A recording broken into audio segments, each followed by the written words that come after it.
Good morning, beautiful souls. Thank you so much for dropping by this video.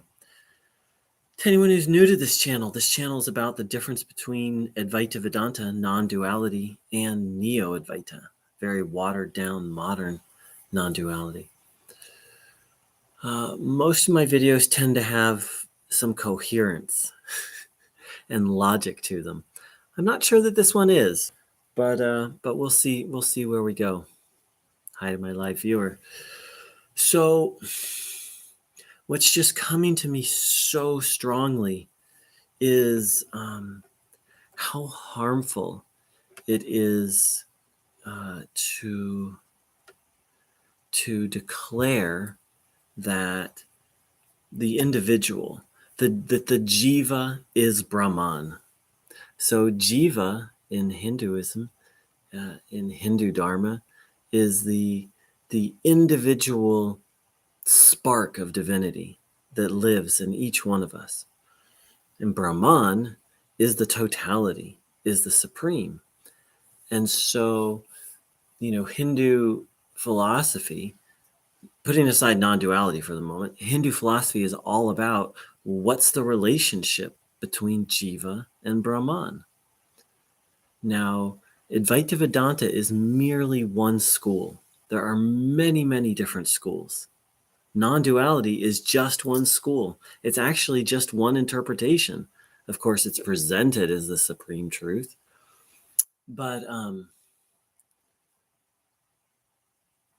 it's just been hitting me so deeply. I just read something of Ramana's the other night. How harmful it is to an unprepared mind, to a non-ripe mind, to be like, you are the supreme.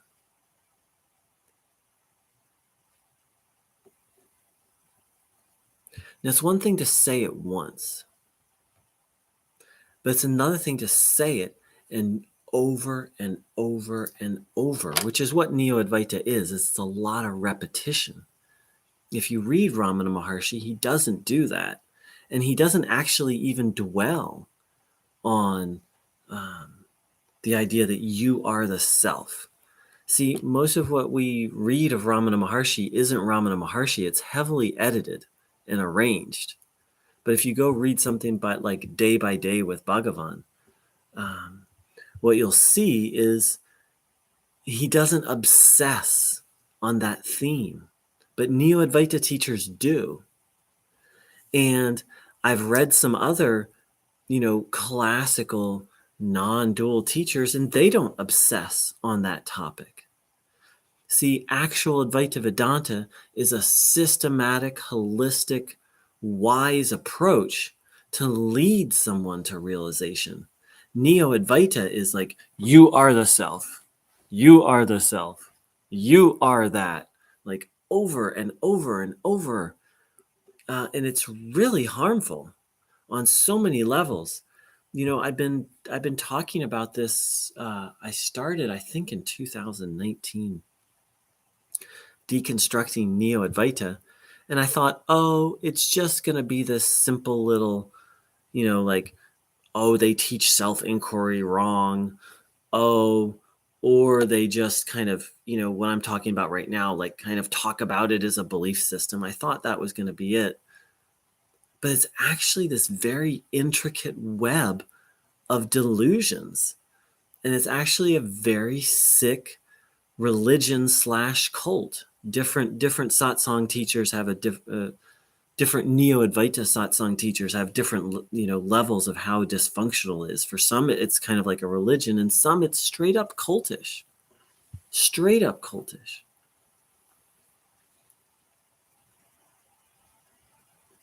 Why is it harmful to be like, you're the supreme, and then to say it over and over and over and over? Well, for one thing, that just turns it into a belief system, right? And then you're like, well, I'm the supreme. I'm the supreme. I'm the supreme. I'm the supreme. Like, it just becomes a belief system, not something that you've actually experienced. And belief systems suck. They're not spirituality.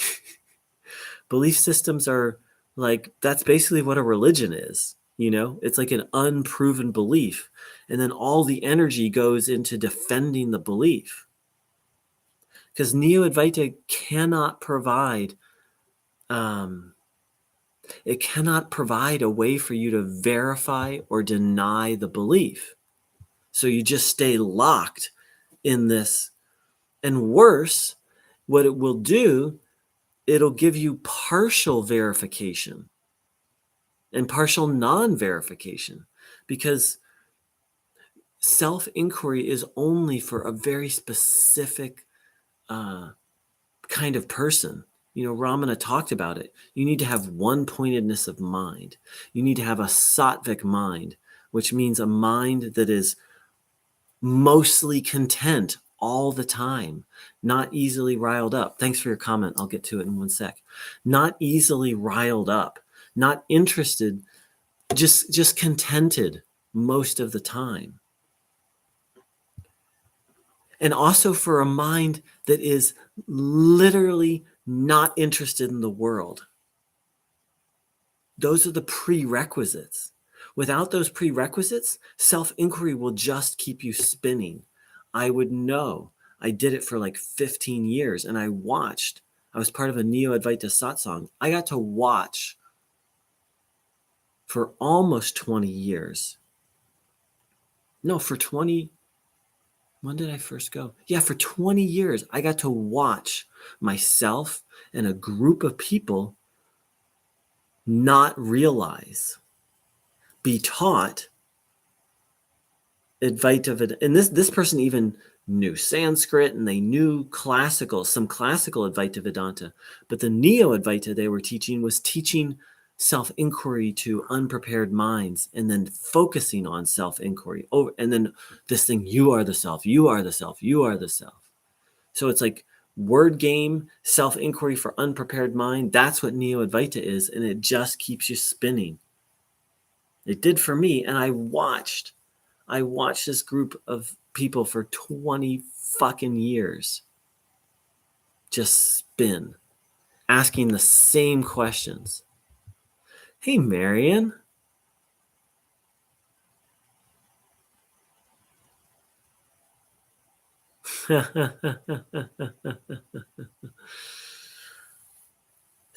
I mean, that's just so beautifully said. So Marion wrote, don't you think it's repetition of simplified, skewed reinterpretation that requires nothing of the student that's made multimillionaires out of the likes of blankety blank? I'm not going to mention their name, but I didn't know that person was a multimillionaire. But yeah, I mean, this teacher I was talking about, I don't know how rich they are, but they're pretty rich.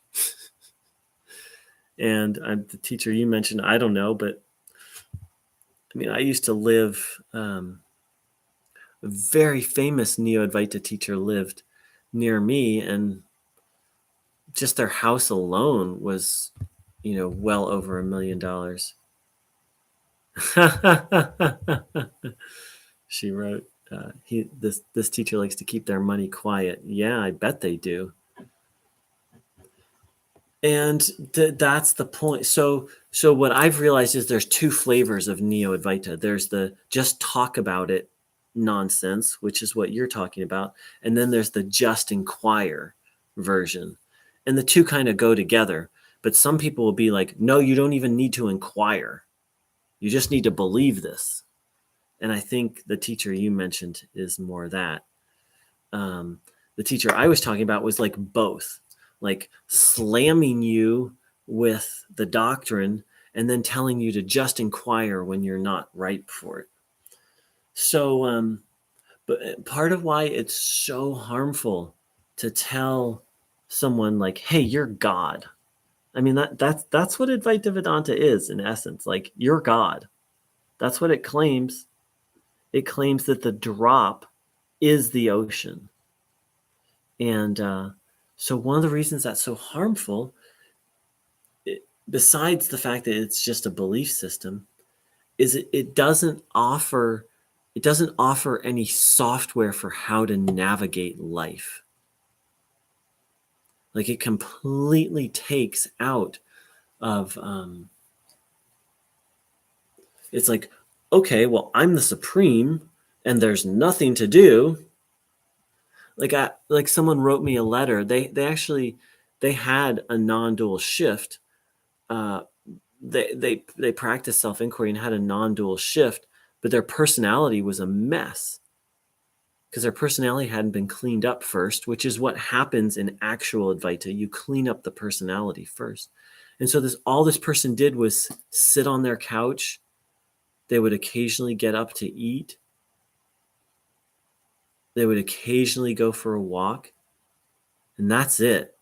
They had no interest in life at all. And they had no idea how to navigate life. They were just stuck in this non-dual hell of, on the one hand, like they were aware of awareness. And on the other hand, their personality was miserable and dysfunctional. And then to boot, they have no motivation to do anything. So you want to know where Neo-Advaita will take you, that's where it'll take you. These people, Neo-Advaita teachers, are doctors, are practicing medicine without a license. They're practicing surgery without a medical license. And that's the place it'll take you.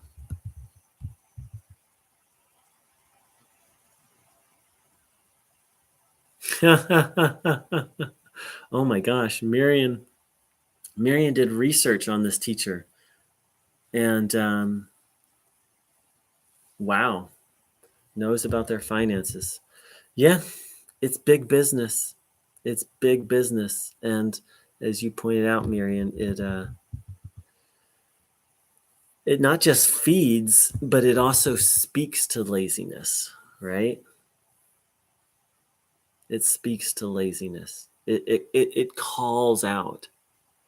Like, I mean, right? That's what laziness is like, how can I maximize pleasure, minimize effort, and not worry about whether it's healthy pleasure or not, right? Like laziness is like sitting on the couch, eating potato chips, watching TV. Like, yeah, it feels good on a certain level and gives pleasure, and there's a price to pay for it. And Neo-Advaita is like the supreme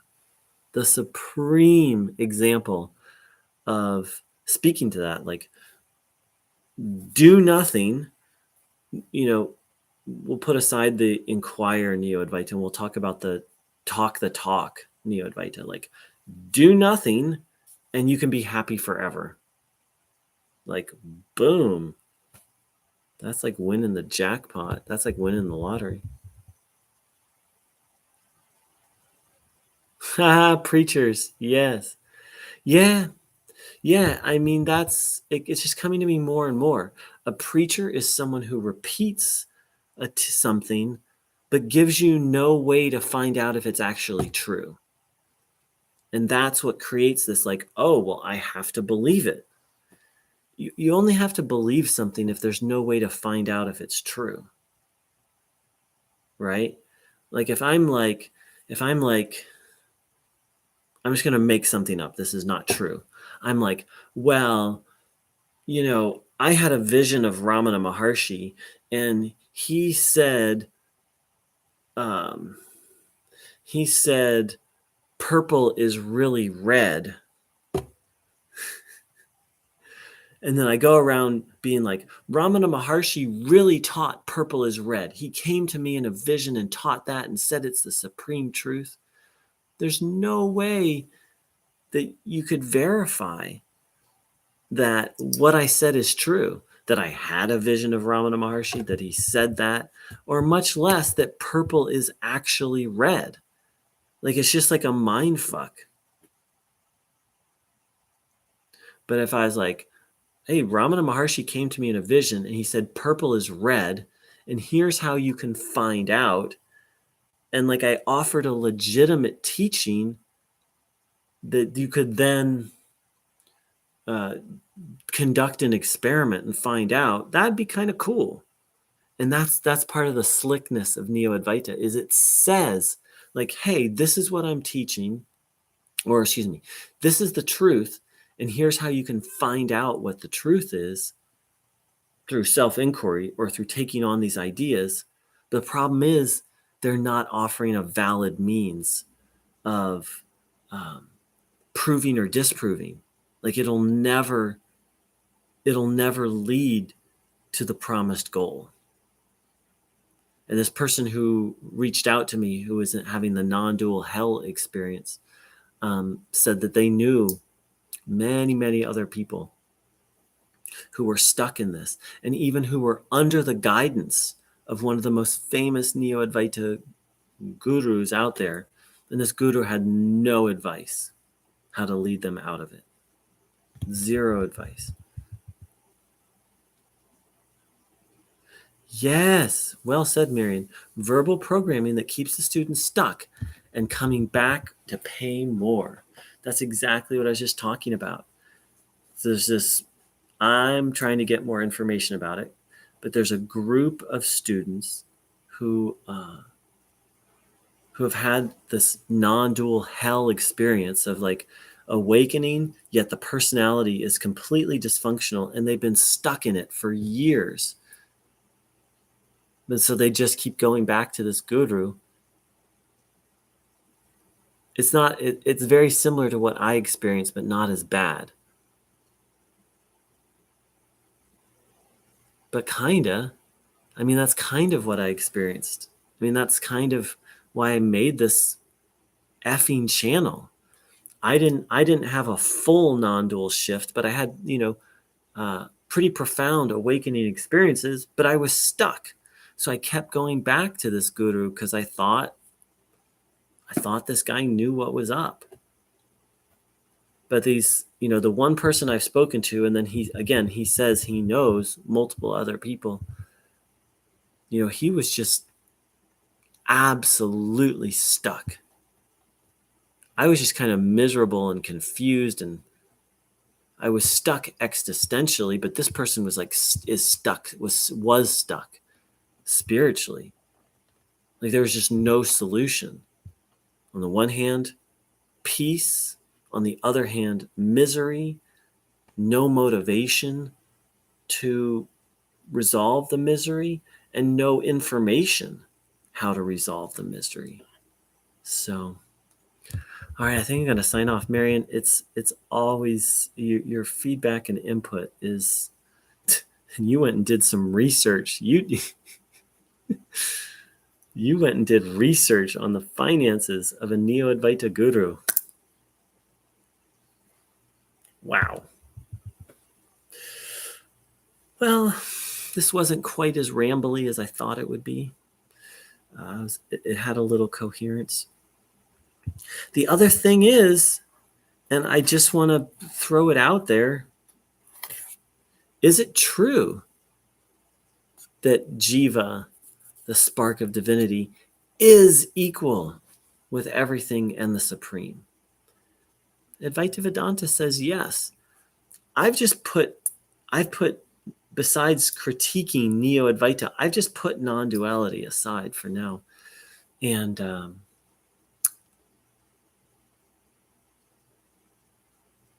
see, the method of non-duality is to start with karma yoga and bhakti yoga, which is relational.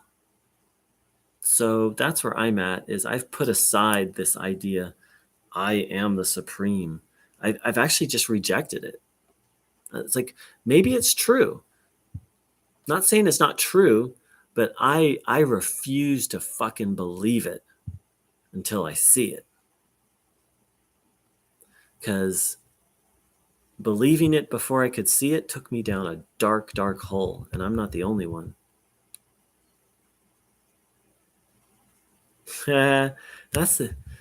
Nobody knows for sure. There are other schools of Vedanta that are non-Advaita, and they consider the Advaita teaching a delusion, an inferior teaching. Nobody knows for sure. Yeah, I haven't been on in a while, Marion, and your input is just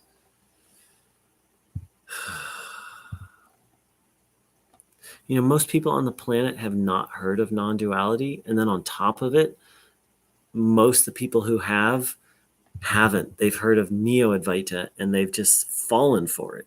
So it's always refreshing to talk to someone who's woken up from waking up. All right, beautiful souls.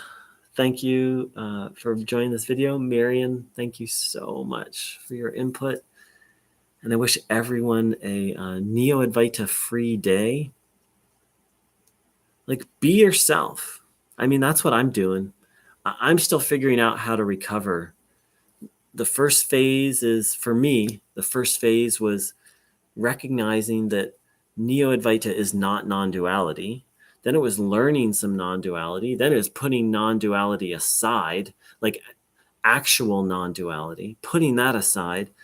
And now just like getting human, being human, taking care of business, getting balanced, getting stable. That's been what my journey's like.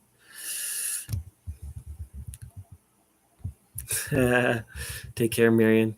Thank you, everyone, for dropping by.